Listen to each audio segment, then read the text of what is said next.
Assalamualaikum warahmatullahi wabarakatuh. Alhamdulillahirrabbilalamin, kita kembali lagi melanjutkan pembelajaran jarak jauh. Bagaimana kabarnya anak-anak sekalian? Semoga tetap sehat ya dan tetap semangat untuk mengikuti pembelajaran jarak jauh ini. Selanjutnya, untuk mengawali pembelajaran, mari kita membaca basmalah bersama-sama. Bismillahirrohmanirrohim. Nah, selanjutnya silahkan yang belum absen, silahkan absen di Google Classroom. Dan jangan lupa klik hand in atau serahkan agar absennya masuk. Baik, pada pertemuan sebelumnya kita telah belajar mengenai jurnal penutup dan buku besar setelah penutupan. Nah, untuk pertemuan kali ini kita akan melanjutkan materinya, yaitu neraca saldo setelah penutupan dan jurnal pembalik. Nah, untuk mengingat atau mengulas pertemuan minggu sebelumnya, Ibu akan memberikan pertanyaan dan oleh kalian silahkan dijawab melalui Google Classroom seperti biasa ya. Nah, untuk pertanyaan yang pertama, akun apa saja yang harus dijurnal dalam jurnal penutup. Nah, kemudian yang kedua, apabila perusahaan mengalami rugi, maka jurnal penutupnya bagaimana? Nah, untuk yang ketiga, dalam buku besar setelah penutupan, akun-akun apa saja yang masih tersisa saldonya? Nah, silakan oleh kalian jawab di Google Classroom. Nah, untuk pertemuan kali ini kita akan melanjutkan materi sebelumnya, yaitu materi neraca saldo setelah penutupan dan jurnal pembalik. Nah, untuk tujuan pembelajaran sendiri yaitu yang pertama, siswa mampu menjelaskan jurnal penutup, yang kedua, siswa mampu mendeskripsikan buku besar setelah penutupan, kemudian mampu mendeskripsikan neraca saldo setelah penutupan, dan yang terakhir, siswa mampu menjelaskan jurnal pembalik. Nah, untuk metode pembelajarannya yaitu ada diskusi, tanya jawab, dan ceramah. Dan untuk teknik penilaiannya yaitu ada teknik penilaian sikap, pengetahuan, dan keterampilan. Yang selanjutnya yaitu membuat neraca saldo setelah penutupan. Nah, setelah kita menyusun buku besar, kemudian kita akan mengetahui saldo-saldo sisa dari masing-masing akun. Di akun neraca seperti kas, peralatan piutang, akun-akun tersebut saldonya masih tersisa, sedangkan di akun nominal atau akun sementara saldonya sudah nol atau sudah ditutup. Nah, tujuan dari pembuatan neraca saldo setelah penutupan ini agar sebelum kita memulai pencatatan pada periode berikutnya, kita harus memastikan terlebih dahulu akun-akun yang telah kita susun ini sudah balance atau sudah sama antara debit maupun kreditnya, sehingga selanjutnya kita dapat menyusun pencatatan akuntansi pada periode berikutnya. Nah, berikut ini merupakan contoh dari neraca saldo setelah penutupan.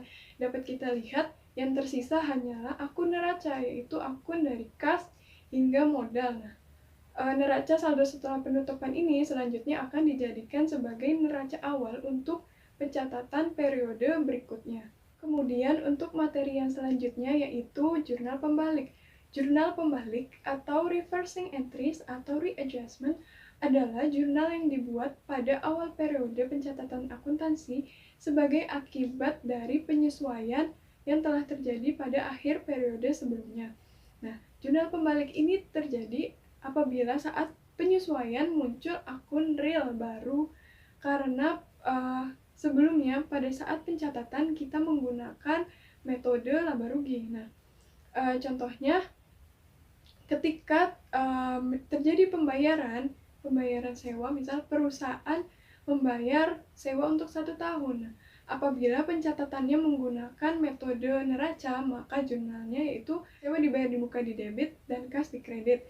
Nah, sedangkan apabila pendekatan perusahaan menggunakan pendekatan laba rugi, maka jurnalnya yaitu di debit adalah beban sewa dan di kredit adalah kas. Nah, oleh karena itu, apabila perusahaan menggunakan metode pendekatan laba rugi, maka saat penyesuaian akan muncul akun real baru. Nah, oleh karena itu, agar akun-akun ini sesuai kembali, maka diperlukanlah jurnal pembalik. Nah, selanjutnya tidak semua jurnal yang ada dalam penyesuaian itu dibalik, hanya jurnal-jurnal yang menimbulkan akun real baru. Nah, untuk lebih lengkapnya, yang pertama ada pos antisipasi. Nah, baik antisipasi aktif maupun antisipasi pasif. Pos antisipasi aktif adalah pendapatan yang seharusnya sudah menjadi hak perusahaan, namun kasnya belum diterima oleh perusahaan. Transaksi ini dikenal sebagai pendapatan yang masih harus diterima atau piutang pendapatan. Selanjutnya yaitu pos antisipasi pasif, yaitu adalah beban-beban yang telah menjadi beban perusahaan namun belum dikeluarkan kasnya atau belum dibayar oleh perusahaan.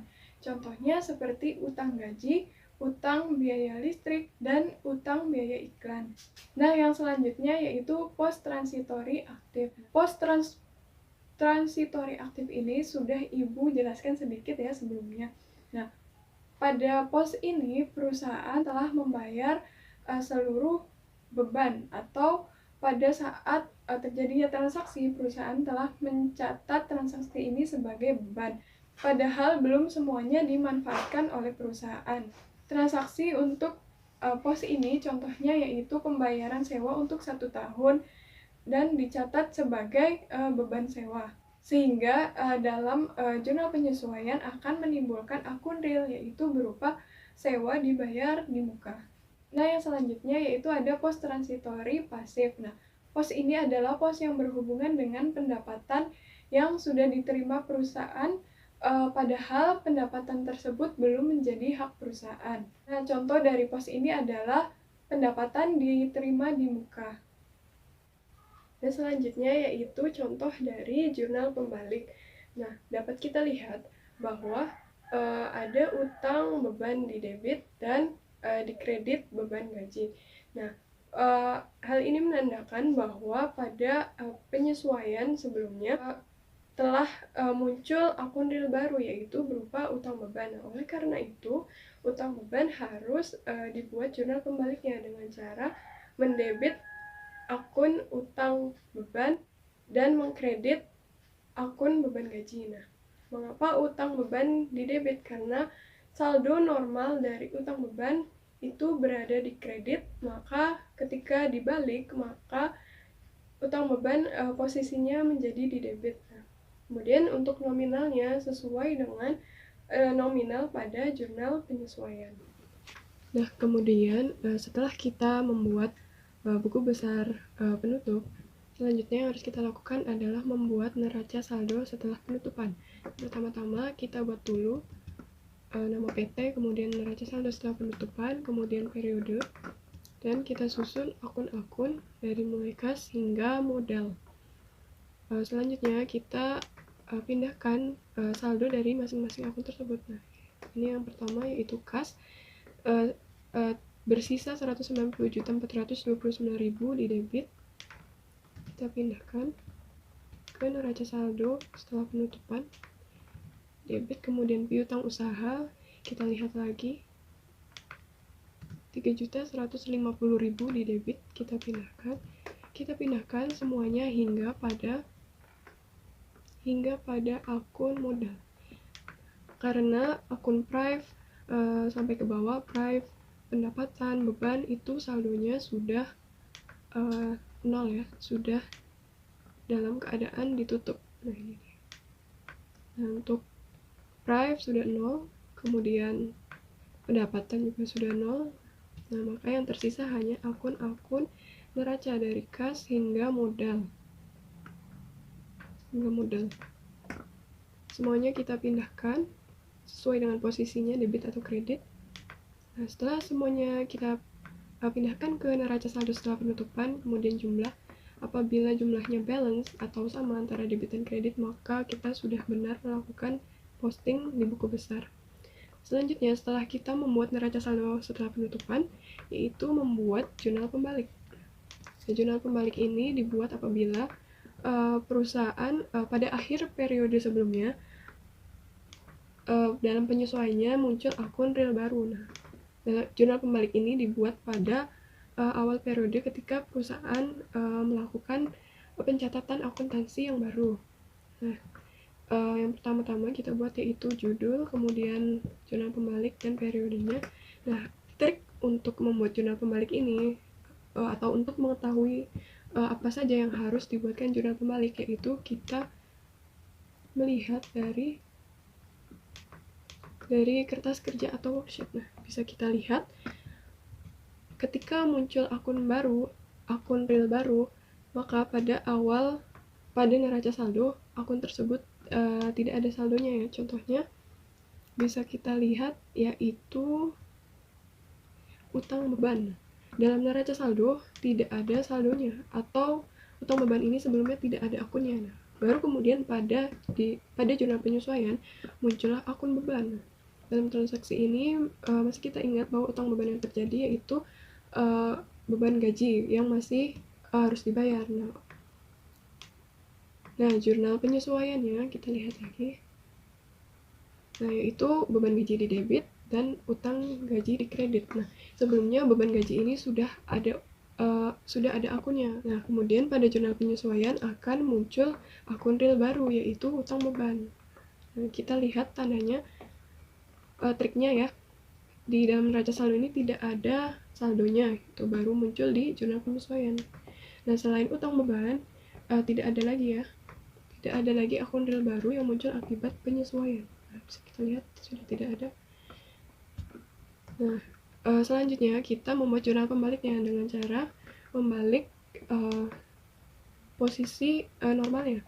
Utang beban kan harusnya posisi normalnya di kredit. Nah, dalam jurnal pembalik, utang beban ini dibalik di debit, kemudian beban gajinya di kredit dengan nominal sesuai dengan pada penyesuaian. Bisa kita lihat Rp2.350.000. Rp2.350.000 ya. Kita tuliskan nominalnya. Nah, kemudian kita jumlah. Seperti itu cara membuat neraca saldo setelah penutupan dan jurnal pembalik. Itu semua merupakan materi untuk hari ini.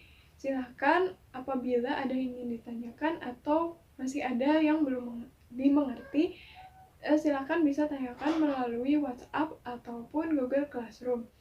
Nah, untuk kesimpulan materi kali ini, bahwa neraca saldo setelah penutupan itu merupakan neraca saldo yang terdiri dari akun neraca saja, yaitu dari kas hingga modal. Nah, neraca saldo setelah penutupan ini nantinya akan digunakan sebagai neraca awal untuk pencatatan akuntansi periode berikutnya. Yang selanjutnya yaitu jurnal pembalik ini dibuat pada saat awal periode pencatatan akuntansi. Jurnal pembalik ini ditujukan untuk menyesuaikan kembali akun-akun real yang timbul pada saat penyesuaian pada akhir periode sebelumnya. Nah, kemudian kalian setelah pembelajaran ini silahkan untuk mengisi evaluasi peserta didik yang telah Ibu berikan di Google Classroom. Untuk pertemuan kali ini sebagai pertemuan terakhir dengan guru PLP. Terima kasih atas antusias kalian semua dalam belajar. Mohon maaf apabila ada kesalahan ataupun ada beberapa materi yang sulit dimengerti dalam penyampaiannya. Semoga materi yang disampaikan oleh Ibu dapat bermanfaat bagi kalian semua. Untuk pembelajaran kali ini kita akhiri dengan bacaan hamdalah bersama-sama. Alhamdulillahirabbil alamin. Sekian, wabillahi taufik wal hidayah. Wassalamualaikum warahmatullahi wabarakatuh.